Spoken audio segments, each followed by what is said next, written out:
Bonjour chers amis, bonjour. Voilà, on me dit que je suis en ligne. Voilà. Merci de m'apporter vos soutiens par les partages. Mon ami. Bon, c'est pas grave. Je peux rester comme je suis en blanc aussi. Je me vois ici, là, je vais voir comment je sors. J'ai changé de plan aujourd'hui. Je suis venu devant ici, là. Bonjour chers amis, je suis l'évangéliste plus que vainqueur. Aujourd'hui nous allons parler un peu de la grâce, la faveur de Dieu, la grâce de Dieu. La grâce de Dieu, chers parents. Vous savez, la grâce de Dieu, normalement pour tous les enfants de Dieu, nous qui sommes les héritiers de Dieu, les enfants de Dieu, nous devrons bénéficier de la grâce de Dieu, la faveur de Dieu. On va voir un verset biblique. On va voir un verset biblique. Attends, je range un peu bien ma ceinture. Je me suis fourré. Je suis en blanc aujourd'hui. Alors, le premier verset que je m'avais vous donné. Le premier verset que je m'avais vous donné. On va prendre Jean. Jean 1, verset 17. La Bible dit, en effet, la loi nous a été donnée par Moïse, et la grâce et la vérité sont venues par Jésus-Christ. Beaucoup de personnes ont mal compris la grâce. Beaucoup de personnes aussi ont mal enseigné la grâce de Dieu. Je vais brancher mon micro, je pense qu'avec ça vous allez bien m'entendre, puisque je suis un peu loin. Donc j'ai mon micro ici, que je vais quand même brancher, et pour des personnes qui pourront regarder plus tard. Donc le micro, si je le mets là, non, là c'est trop loin, là ça peut prendre, je pense que le son serait un peu différent. Donc donnez-moi un instant, je branche ça comme ça. Et je pense que là, le son il est déjà différent, je crois bien. Je crois que le son il est différent. Alors pour tous ceux qui verront cette vidéo, puisque là je ne vois pas quelqu'un en ligne, pour ceux qui verront cette vidéo, je vous demande de partager la vidéo dans vos groupes, parce que la vidéo peut faire du bien à quelqu'un. Donc vous voyez, vous savez, il n'y a pas un homme de Dieu, de la parole de Dieu, qui a plus connu, c'est-à-dire qui s'est plus rapproché de la grâce de Jésus que le prophète Jean. Jean était l'un des disciples qui se couchait sur la poitrine de Jésus. Le prophète Jean. C'était l'un des disciples qui se couchait sur la poitrine de Jésus-Christ de Nazareth. Chers parents, Jean, c'est le prophète ou le disciple à qui Jésus a confié l'Apocalypse. C'est-à-dire même des choses qui ne se sont pas encore réalisées. Regardez, un jour j'ai regardé la télévision, ils ont posé la question, on dit Medvedev. En tout cas, c'est un représentant russe. On lui demande, est-ce que tu penses que la troisième guerre est une réalité? Il dit non, non, non, non, non. Ça ne sera pas encore la troisième guerre. Même s'il y a une guerre nucléaire demain, ça ne sera pas... pardon, il dit la troisième guerre, pardon. Oui, la troisième guerre. Il dit non, ça ne sera pas encore l'Apocalypse. Donc ça veut dire que tout... Parce que le journaliste a demandé, est-ce que tu ne penses pas que la terre va disparaître? Il dit non, la terre ça ne sera pas encore l'Apocalypse. Parce que selon l'Apocalypse, tel avènement doit venir d'abord. Donc, il était en train de parler un peu des choses à venir. Ces choses à venir qui sont inscrites dans l'Apocalypse ont été données à Jean. Cet homme était l'un des prédicateurs ou bien l'un des disciples de Jésus-Christ qui était plus proche de Jésus.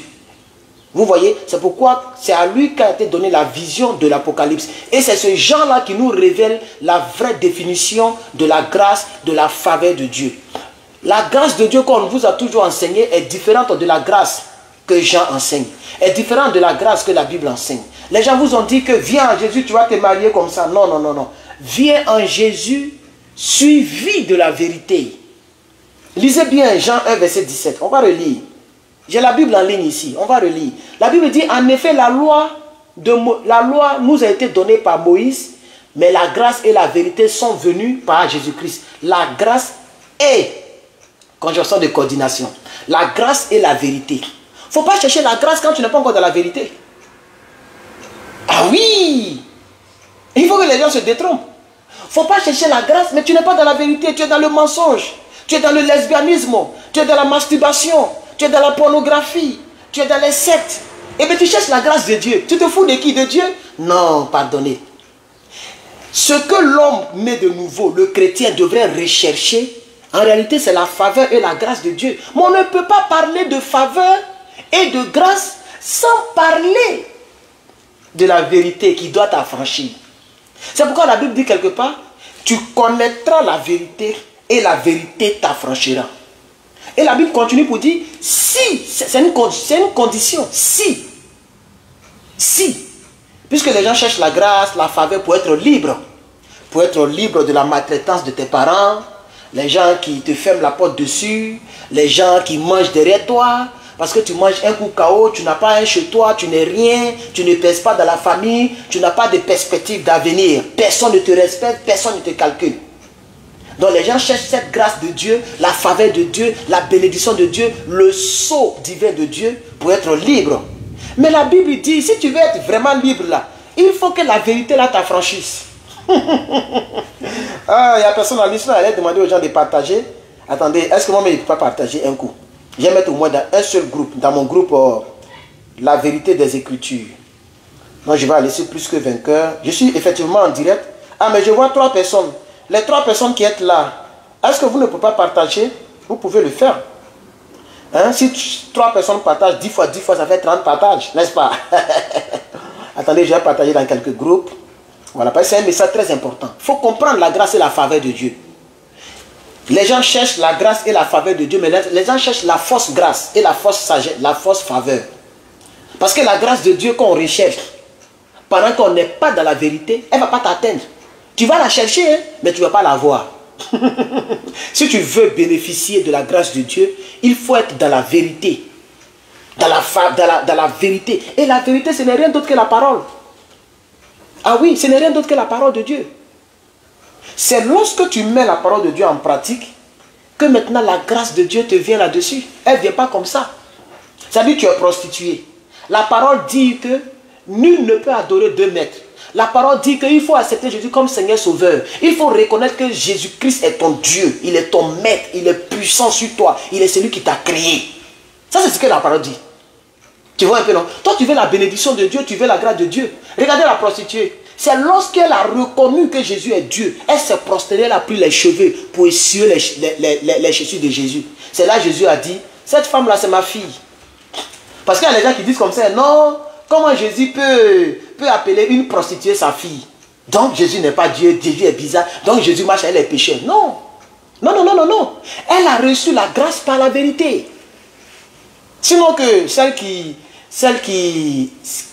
saignait du sang pendant 12 ans, la femme qui coulait du sang pendant 12 ans là, elle a reçu la grâce de Jésus, sans même l'intervention de Jésus, sans même que Jésus puisse savoir qui l'a touché, elle a quand même touché Jésus. Parce que la vérité dit, si tu crois dans ton cœur, et que tu ne doutes point par rapport à ce à quoi tu crois, tu le verras s'accomplir. C'est une loi. Et cette loi est appelée la vérité de Dieu, la parole de Dieu. Elle est établie, elle est vraie. Si tu crois qu'un jour, tu seras quelque part, tu vas un jour voyager, tu vas un jour être chez toi, tu vas un jour te marier, tu vas un jour voir tes enfants s'amuser, tu vas un jour acheter ta voiture, si tu ne doutes pas pendant que tu crois, tu vas voir ça. Tu vas voir. Tu vas voir. C'est ça la vérité. Mais toi, tu cherches la grâce. Et puis tu ne crois même pas à la grâce à laquelle tu cherches. Mais tu te fous de qui? Tu joues avec ta propre destinée. Vous comprenez? Donc il faut qu'on enseigne bien la vérité de Dieu. Regardez, je vais vous mobiliser un autre verset, chers parents. Donc on a pris Jean chapitre 1, verset 17. On est d'accord qu'on ne vient pas comme ça pour bénéficier de la grâce de Dieu puis partir. Non. On vous emballe à enseigner la grâce, la faveur de Dieu. On dit Dieu ne bénit pas les pécheurs. Est-ce que vous savez ça? Ça veut dire quand tu vois un pécheur qui a l'argent, c'est juste une grâce naturelle comme ça. Il y a des choses naturelles, voilà, comme ça. Mais ce n'est pas pour dire que le sceau de Dieu est sur lui, comme ça a été sur Joseph. Joseph a été béni par Dieu. Oui, attendez, hein, je vais vous mobiliser ça. La partie de Joseph là. Je vais m'obliger ça. Mais je vais partager un coup d'abord. Partagez le direct, s'il vous plaît, vous qui êtes là. Attends, je partage un coup. Donc, chers amis, je voulais vous donner comme exhortation un mauvais enseignement qu'on vous a toujours donné. Si tu veux vraiment bénéficier de la grâce de Dieu, il faut que cette grâce soit accompagnée de la vérité. C'est pourquoi la Bible dit, en effet, la loi nous a été donnée par Moïse et la grâce, non, la loi nous a été donnée par Moïse, virgule, la grâce et la vérité sont venues par Jésus. Jésus n'est pas venu seulement avec une grâce qui va partager bêtement à tout le monde. Il est venu avec une grâce suivie de la vérité. C'est pourquoi il dit, celui qui écoute mes paroles et les met en pratique, qu'il demande tout ce qu'il veut, il va l'obtenir. Écouter la parole de Dieu, la parole de Jésus et les mettre en pratique, c'est rechercher la vérité, c'est marcher selon la vérité. Quand il a dit, je suis la vérité. Vous vous rappelez, non? C'est ce qu'il a dit. Donc tu ne peux pas suivre Jésus, chercher la grâce de Dieu, et puis tu n'es pas dans la vérité. Il dit, je suis le chemin qui mène à la vie. Je suis la vérité. C'est ce qu'il a dit, chers parents. Donc si nous voulons une grâce de la part de ce Dieu-là, on doit faire accompagner la vérité. Et la vérité, c'est telle que maintenant nous allons lire ici. La vérité que nous devons rechercher, le premier point, c'est d'avoir la foi, comme je l'ai dit tout à l'heure. Éphésiens 2, verset 8 le dit. Éphésiens 2, verset 8. La Bible dit clairement, car c'est par la grâce que vous avez été sauvés. Vous avez déjà entendu ce verset-là. Plusieurs personnes prêchent cela. Mais les gens s'arrêtent là. Mais on ne s'arrête pas là, il y a une virgule. Il y a une virgule, on ne s'arrête pas là. Si tu t'arrêtes là, ce n'est pas complet. C'est par la grâce que vous avez été sauvés. Beaucoup de personnes prêchent ça. Mais il y a une virgule. On dit virgule par le moyen de la foi. Donc, ça veut dire la foi a emprunté quelle compagnie d'avion pour arriver aux États-Unis ou pour atteindre ta vie. C'est pourquoi quelqu'un a dit la foi est la main invisible, est la main physique qui rentre dans l'invisible et qui prend la bénédiction pour transmettre cette bénédiction dans ta vie physique. C'est-à-dire la bénédiction est là. Mais le catalyseur, ce qui va te permettre de prendre la bénédiction, c'est la foi. Sinon Dieu a déjà béni tout le monde. Maintenant ça dépend de qui a la foi. C'est pourquoi la Bible dit, je ferai la différence entre celui qui me sert et celui qui ne me sert pas. Parce que celui qui ne sert pas Dieu, il n'a pas la foi, il n'a pas l'expérience, il n'a pas l'espoir. Il vit le jour au jour. Quand il a l'argent, il boit bêtement. Vous voyez un peu, chers parents. Donc, Éphésiens dit, car c'est par la grâce que vous avez été sauvés, virgule, par le moyen de la foi, et cela ne vient pas de vous, mais c'est un don de Dieu. Voilà la totalité de ce qu'on appelle la grâce. Parce que c'est une explication. On te dit, c'est par le courant, c'est par la télécommande que la télévision s'allume. Et puis le gars, il dit, ah oui, c'est vrai. Hein? Il prend une télévision, il appuie télécommande, ça ne s'allume pas. Il appuie, ça ne s'allume pas. Il est étonné, il dit, ah, mon frère Herman m'a menti. Hein? Il n'a pas lu la suite. Quand j'ai fait mon test, où j'ai écrit mon livre, j'ai dit aux gens qu'une télévision, surtout de nos jours, il n'y a plus de boutons comme avant, tu pouvais allumer avec ton doigt. Les téléviseurs de maintenant, il n'y a plus de boutons. Si télécommande n'est pas là, tu es mort. Entre guillemets. Donc, si je mets mon livre pour dire les télévisions de la dernière génération avec les Wi-Fi, tout ça dedans, il faut une télécommande pour allumer. Il faut essayer de voir est-ce que j'ai mis point. Ou bien est-ce que c'est la totalité de l'idée que j'ai dit. Parce que quand tu suis le paragraphe, je vais expliquer qu'il faut que la télévision soit branchée à l'électricité. Donc le moyen par lequel le jus du courant passe, ou bien par l'énergie passe pour que la télécommande marche, c'est l'électricité. Il y a beaucoup de personnes qui aiment l'électricité, mais qui oublient que le courant doit passer. Parce que s'il n'y a pas de courant là, ça va se gâter. Tu peux aller acheter un pour venir allumer encore. Il y a des télécommandes universelles maintenant. Et c'est très moins cher sur Amazon. Mais tant qu'il n'y a pas de courant dans la maison, il faut envoyer 10 millions de télécommandes. Télévision, ça ne va pas s'allumer. C'est pourquoi vous voyez des chrétiens qui vont de veiller de prière en veille de prière, homme de Dieu à homme de Dieu. Ils se promènent sur toutes les pages, leur vie n'avance pas. Parce qu'il n'y a pas de courant, il n'y a pas d'énergie pour allumer la télévision. Et l'énergie pour l'enfant de Dieu, c'est la foi. C'est la foi, vous comprenez? Alors donc, l'apôtre Paul, qui écrivait à l'église d'Éphèse, parce que oui, c'est pourquoi on dit Éphésiens, à l'église d'Éphèse. Il a envoyé une lettre pour dire, attention, C'est par la moyen de la grâce que nous sommes sauvés. Non, il dit, je lis, il dit, car c'est par la grâce que vous êtes sauvés, virgule, par le moyen de la foi. Cela ne vient pas de vous, mais ça vient de Dieu. Non, c'est par le moyen de la foi. Donc, un homme qui veut la grâce de Dieu, qui n'a pas la foi, c'est zéro. Vous comprenez? Donc, la première des choses, c'est la vérité. La vérité, c'est dans la parole de Dieu. Il faut être sûr que tu es dans la volonté de Dieu. Que tu es dans la parole de Dieu. Il faut être sûr que tu as la foi. Deuxième des choses, la foi. N'est-ce pas? On va poursuivre. Je vais revenir un peu dans le début. Dans le début. Donnez-moi un instant. Je vais revenir un peu en arrière. On va revenir vers Genèse. Genèse chapitre 15, verset 6. Vous voyez là qu'il y a un problème de grâce. Les gens se moquent d'Abraham. On dit Abraham il est comme si, Abraham n'a rien, Abraham est rentré comme si, il n'a pas d'enfant, Sarah n'enfante pas, tout et tout. Malgré ça, Dieu, pour que Dieu fasse le miracle, pour que Dieu lui donne la grâce, pour qu'il concrétise la grâce d'Isaac, il dit, prends ton seul et unique enfant que tu as là. Hein? Pour qu'il fasse de lui une multitude de nations. Voilà, puisque Isaac était déjà né. Il dit, prends ton seul fils là, va le tuer. C'était pour tester la foi. Quand il a réussi le test, il était prêt à obéir aveuglément à Dieu. Dieu dit, maintenant je sais que tu es mon Abraham. Il dit, ton nom subsistera jusqu'à la fin des temps. On parlera toujours de toi. Ta nation sera plus nombreuse que le sable de la mer. Et aujourd'hui, même moi-même qui vous parle, je suis descendant d'Abraham. Je suis le petit-fils d'Abraham. C'est comme ça. Donc quand on veut la grâce de Dieu, il faut être sûr qu'on doit passer par le test de la foi. Si tu veux que la télévision s'allume, il faut brancher, il faut chercher une prise. S'il n'y a pas de prise, il ne faut pas te plaindre. Il faut brancher. Si tu branches, la télévision va s'allumer quand tu vas appuyer la télécommande. Chers parents, c'est très important ce que je vous dis. Alors, on nous a toujours mal expliqué la grâce. Le chrétien doit rechercher la faveur et la grâce de Dieu. Ça, c'est indiscutable. Sinon, pourquoi on devient chrétien? Parce que si tu n'as pas la grâce de Dieu, là où les autres tombent malades, tu vas aussi tomber malade là-bas. C'est la grâce de Dieu qui fait que, c'est la faveur de Dieu qui fait que, là où les autres tombent malades, toi tu ne tombes pas malade. Là où les gens font accident, toi tu ne fais pas l'accident. Est-ce que vous comprenez? Voilà.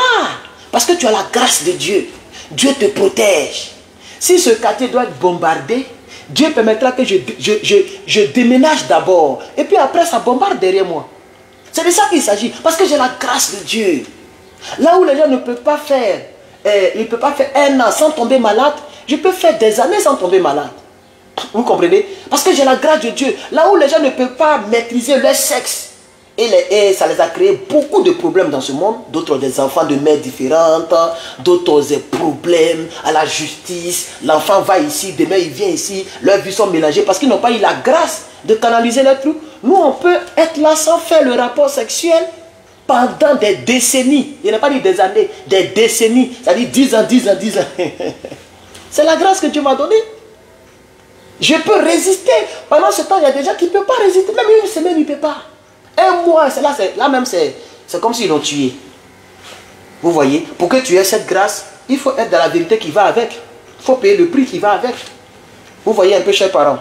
Donc, le chrétien doit rechercher la grâce, la vérité, la grâce et la faveur de Dieu, mais pas à n'importe quel prix. Vous comprenez un peu? Voilà. Et regardez bien ce que Éphésiens dit. Au premier chapitre d'Éphésiens, c'est-à-dire l'apôtre Paul. Il dit, la Bible dit Paul, virgule, apôtre de Jésus-Christ, par la volonté de Dieu, salue tous les chrétiens d'Éphèse. C'est-à-dire, point virgule, ceux qui font partie du peuple saint, virgule, et qui croient en Jésus-Christ, point. Voilà. Le peuple de Jésus-Christ, c'est ceux qui font partie du peuple saint. Ce n'est pas tous les peuples. Ce n'est pas comme l'autre là qui a trahi Jésus à cause de l'argent. Non. Ceux qui font partie du peuple saint de Jésus et qui croient en Jésus. Vous comprenez? Ce sont ces peuples-là qu'il salue. Pourquoi? Parce que ce sont seulement ces peuples-là qui peuvent recevoir la grâce de Dieu. Désolé, l'hélicoptère passe. Ça va passer. J'espère que le bruit ne vous gêne pas trop. L'hélicoptère passe. Les Américains surveillent les quartiers. Les gens travaillent pour nous, nous payons les taxes, et puis les gens travaillent pour nous. C'est comme ça, ça y est. Voilà. Donc vous comprenez un peu? Ce sont eux qui ont la grâce. Ce n'est pas tout le peuple. Vous comprenez un peu?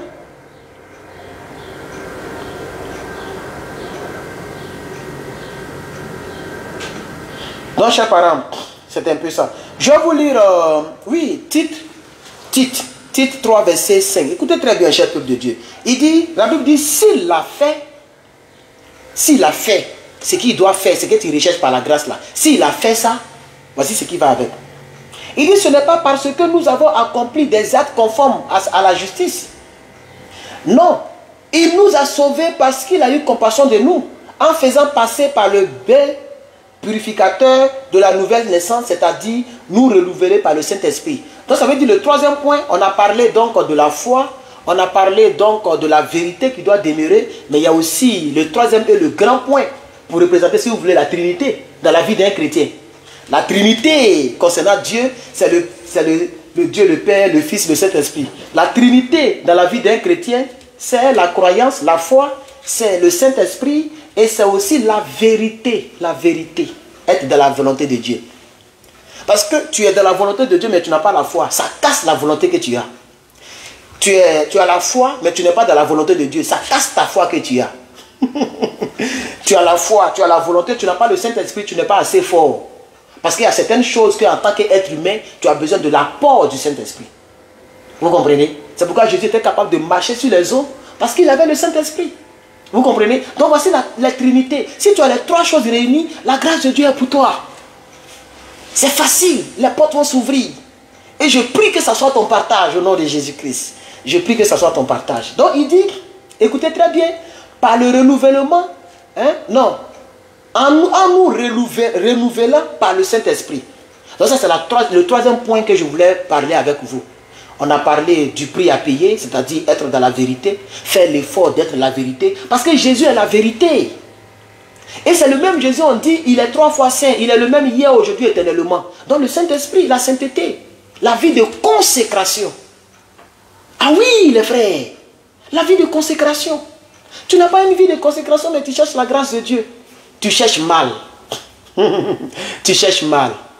Ok? Si on te dépose dans une ville comme Paris, tu n'as pas de GPS.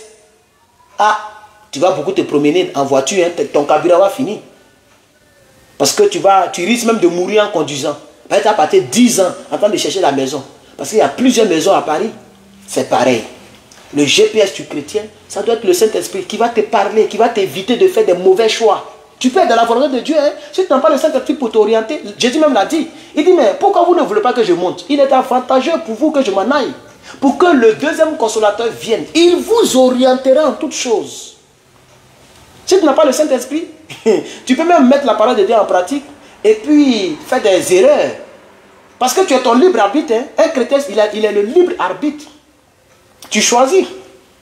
L'homme sur la terre, c'est pourquoi Dieu, il a déjà préparé les deux cieux.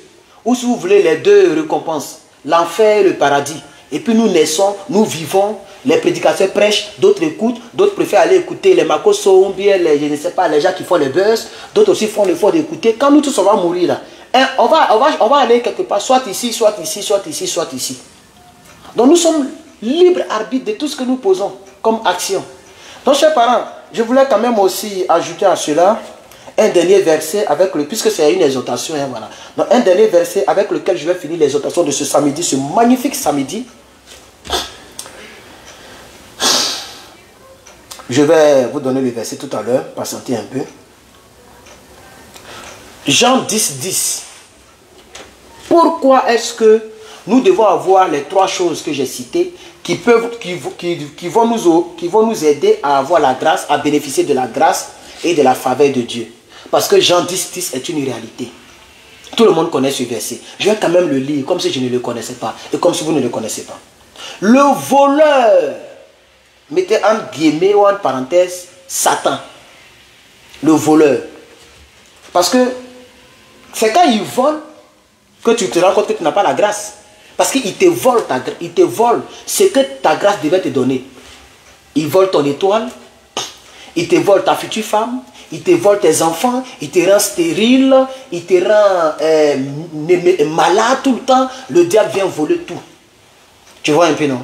Voilà. Donc si tu n'as pas ces trois trinités, tu ouvres la porte au voleur. Parce qu'il est là. Lui, il ne vient que pour voler, il ne vient pas pour autre chose. Donc quand tu dors la nuit, là, pourquoi tu fermes la porte? Tous ceux qui vont regarder cette vidéo, les quelques personnes, puisque je parle là, suivi, ces temps-ci, la chaîne est restreinte et puis les gens ne partagent pas trop, c'est pas grave. Quand je finis, moi, je vais partager. Quand nous dormons là, nous qui regardons là, nous qui sommes là, et ceux qui vont regarder après, quand tu dors, tu fermes ta porte, non? Mais c'est pour, en réalité même, c'est vrai qu'on dit c'est pour la sécurité, mais la première des choses, quand on ferme la porte, même quand on sort de la maison, c'est pour ne pas que quelqu'un vienne voler tes choses. Tu as ta télévision, tes petits tableaux, tout et tout. Quand je sors, je ferme. Parce que ça m'appartient. Ça, c'est pour moi. Donc, je ne veux pas que quelqu'un vienne prendre. Donc, je ferme la porte. Mais nous sommes des chrétiens. On a la grâce de Dieu. La grâce est là. Mais les portes sont ouvertes. Quand l'ennemi vient, selon Jean 10, qu'il vole les tableaux, qu'il s'en va, on est énervé contre Dieu. Dieu a quoi à voir dedans? Tout est écrit dans la Bible. Tout est disponible. C'est nous qui refusons de payer le prix. Quand on sort, on refuse de fermer la porte. Fermer la porte là, c'est ça qui nous fatigue tous ici. Sinon l'ennemi est là. Dans la Bible, il dit le dernier verset et le dernier passage, le voleur ne vient que pour voler, pour tuer, pour détruire, pour dérober. Mais moi je suis venu afin que les hommes aient la vie en abondance. Donc c'est à nous de choisir. Chers parents, je suis l'évangéliste plus que vainqueur. Vraiment que Dieu vous bénisse. Passez un très bon samedi. Je crois que Dieu me donnera la force de revenir vers vous demain dimanche pour partager une exhortation. Donc la grâce, la faveur, ça nous appartient. Mais il ne faut pas enseigner seulement la grâce et s'arrêter là. Quand on enseigne la grâce, on doit parler de la Trinité aussi pour les chrétiens. Notre Trinité, c'est le Saint-Esprit. Notre Trinité, c'est la vérité et la foi. La foi. Si tu n'as pas la foi, c'est zéro. Si tu n'as pas le Saint-Esprit, tu seras très faible. On t'appellera Népios, bébé spirituel. Tous les petits démons peuvent venir danser zigribites sur toi. Parce que tu n'es pas assez fort. Tu n'as pas la force du royaume. Si tu n'as pas la foi, c'est zéro. Parce que le tableau est là, tu ne peux même pas attraper le tableau parce que tu n'as pas la foi. Que Dieu vous bénisse. J'espère que cette exhortation vous aura fait du bien. Si c'est le cas, pour ceux qui vont regarder plus tard, partagez, likez, commentez. Et demain, on se retrouvera pour une autre exhortation. Je vous remercie.